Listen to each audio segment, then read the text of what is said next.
1997 Suzuki Marauder. I bought it 23 years ago, brand new.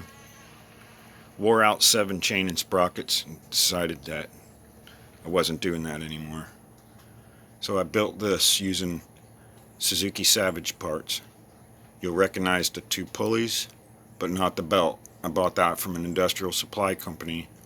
It's rated for a 400 horsepower electric motor. I've got 5,500 miles on this setup with the new belt, and I thought that it would be a prototype I'd have to replace, but it hasn't worn at all. Look.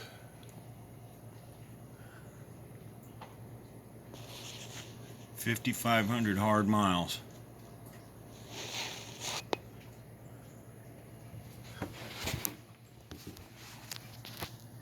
And I know it's not perfectly beautiful because it was a prototype.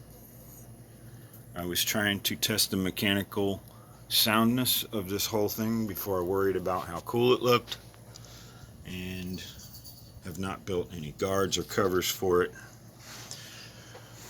But you can see how close everything is. But there is no rub mark on that tire.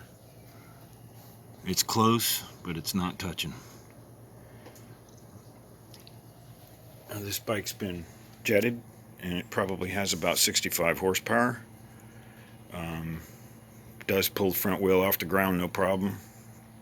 When it had the chain set up and before I jetted the carbs, it did not do that. This has been a heck of a machine, and I have changed the front wheel. Actually in the process of changing the front wheel.